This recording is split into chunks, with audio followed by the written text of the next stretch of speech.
So then therefore I should go around and impregnate as many women as possible.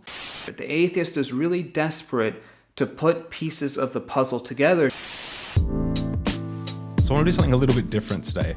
I want to watch and comment on a video called Atheists Make No Sense, A Christian Perspective. The video is by YogiOabs, and I just want to mention I have no hard feelings towards YogiOabs. I just thought it'd be interesting to add some thoughts to some of the ideas that were presented in this video. So let's get into it. Hey, it's YogiOabs. Today, I wanted to talk about why Christians think atheists are delusional and why atheists think the same about Christians. Now, I came from the world of atheism.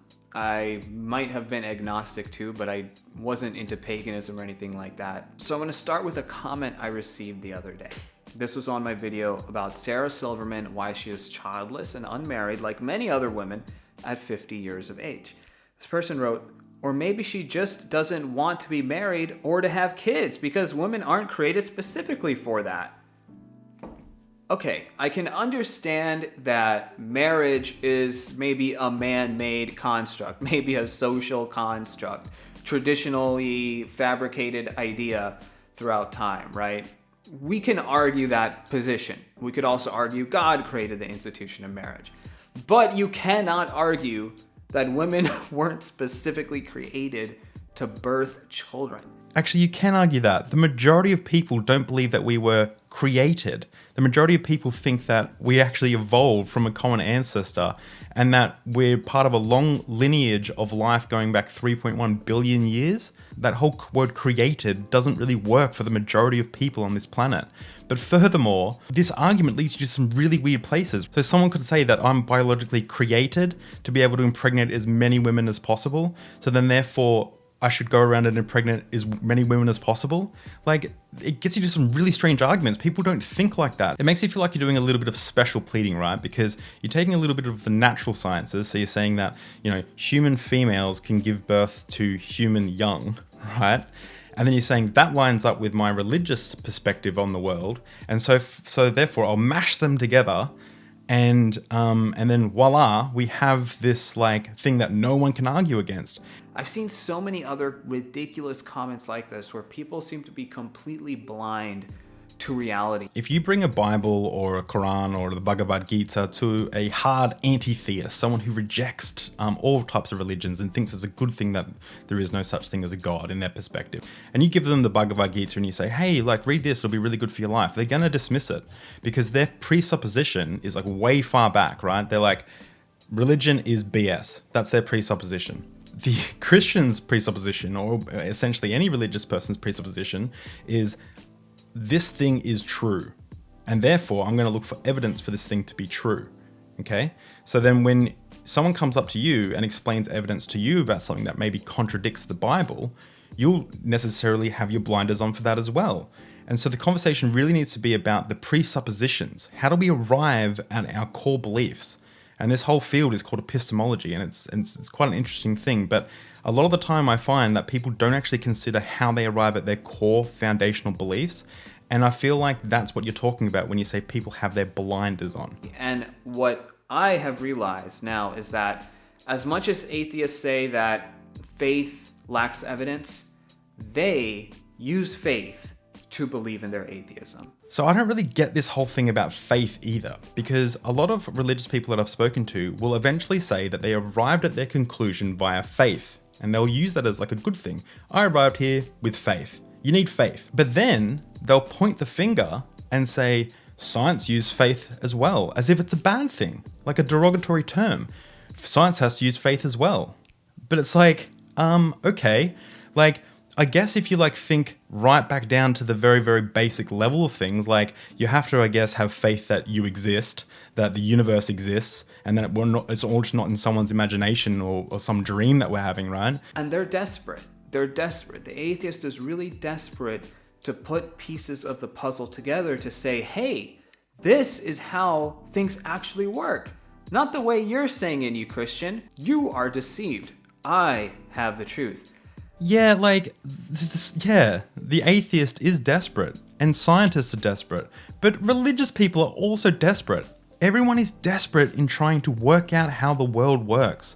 We find ourselves in this strange environment, and for many, many years, religions could explain away a lot of what happened. Where's the thunder come from? It's coming from Zeus. Why are people getting sick? It's demons, right? People had ways of explaining the universe that helped them get through the day, regardless of their validity. And religions still do that today. They give people hope, they give people purpose, they give people all these things, but it has nothing to do with the validity of what they're teaching.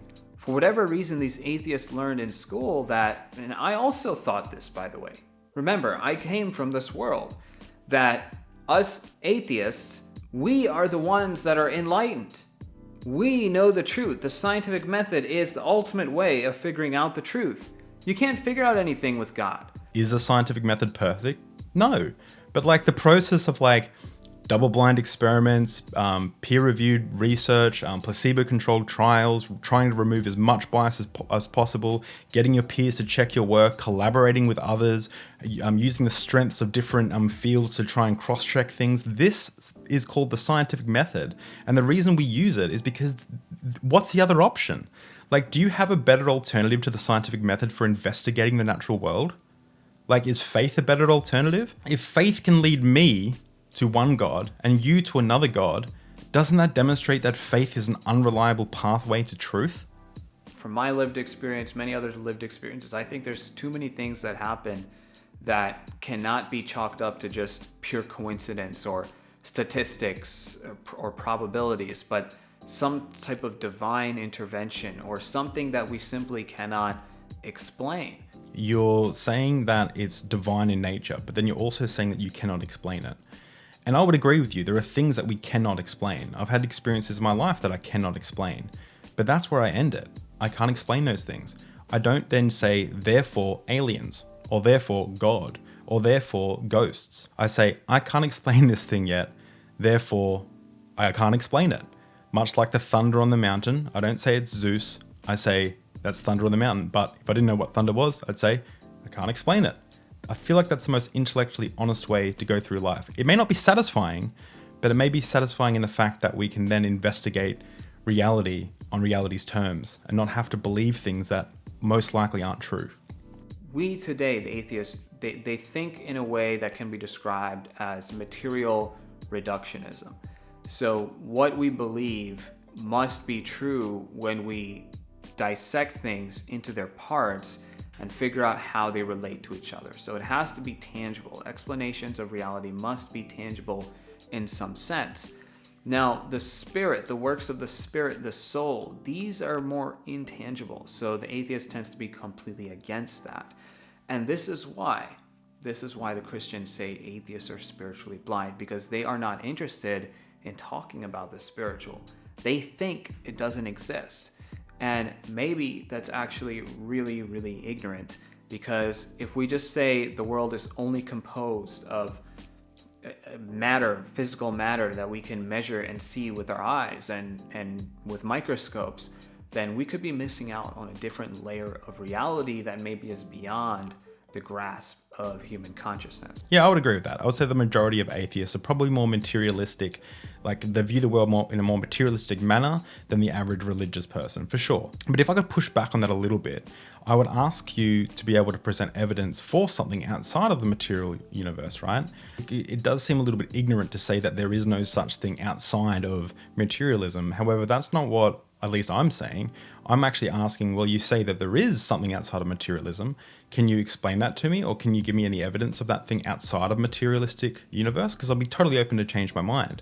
And secondly, you say it's ignorant to say that. Well, I agree, but I also think it's arrogant to say we don't know this thing, we don't fully understand this thing, therefore insert paranormal supernatural thing here. Like that doesn't make, that seems arrogant to me, to be able to just, we don't understand this, therefore God. A big part of the reason why atheists would be against the soul or spiritual things is because they don't see any evidence for those things. A lot of them would say that the religious person hasn't met the burden of proof for things like spirits or ghosts or paranormal or spirituality or anything like that. And they're still waiting for the evidence. And this is how someone becomes a born-again Christian. It's not from thinking about it, reading the Bible and looking at evidence and putting the pieces of the puzzle together and realizing that that's right. Ultimately, there's a spiritual force that takes over your body. It's the work of the Holy Spirit. and it takes over your body, takes over your soul, and really just cleanses you and makes you a new person. And these are the types of born again experiences that you'll see consistently being reported. And I can confirm that for myself, it was more of a spiritual experience that can't be explained. That's so hard for me to sometimes put into words and explain to people. It's not a logical explanation. When I was 16, I went to a local youth group. I had a bunch of people pray for me and prophesy over me. And I looked down in a puddle of tears. I felt the weight of the world lift off my shoulders. I felt this power come through me. And it was a really life-changing and incredible experience. I went from being like the depressed kid at school, and then everyone started calling me Captain Christian because they saw such a difference in my demeanor. However, now I don't put a truth value on those experiences, because at the same time that was happening, only a few years later, I had a relative go to a shaman practice of something, and she experienced a very similar type of thing. They were all falling on the floor laughing. They felt this like weight come off them. I think they were praying for something that was happening in Tibet at the time. So this relative was attaching truth value to her experience, and I was over here with an opposing experience attaching truth value to that. And then I realized that they actually contradicted each other. Like, my religion said this religion was bad and going to hell, and this religion was saying these people are closed-minded, right? So but they both had similar experiences, and that's when I realized that adding a truth claim to those experiences is not something that's probably wise, because many people from many different religions all over the world have unique experiences. And even outside of religion, how do you tell the difference between an incredibly emotional experience versus a spiritual experience? We're all craving what? We're all craving a good life. We're all craving a spiritually rich life. And so when they see that, whoa, the message of Christianity can take me out of this darkness and this despair and fulfill me and give me a purpose in a way. I've been living my life without purpose, without meaning, and now I can have some purpose. That is a really, really powerful thing. I would actually agree that Christianity and most religions can actually give people a lot of purpose and joy in their lives. However, I don't think it relates at all to any truth value of what the universe actually is. And I just feel like beliefs have no relation to what reality actually is sometimes. Be kind to yourself, examine the evidence, and just try and think about things rationally and logically, and really analyze your basic presuppositions. Where do you really get your knowledge from? And YogiOabs, if you actually watch this video, like, well done on watching a video where someone just kind of comments on your work. I know that can be quite tough. But if you found anything interesting, I hope that you got some value out of some of my thoughts, even if you didn't agree with them or you don't agree with them. But yeah, if you want to connect and discuss this any further, just let me know. Hit me up in the links down below. And I'll see everyone in the next video. Thanks, guys.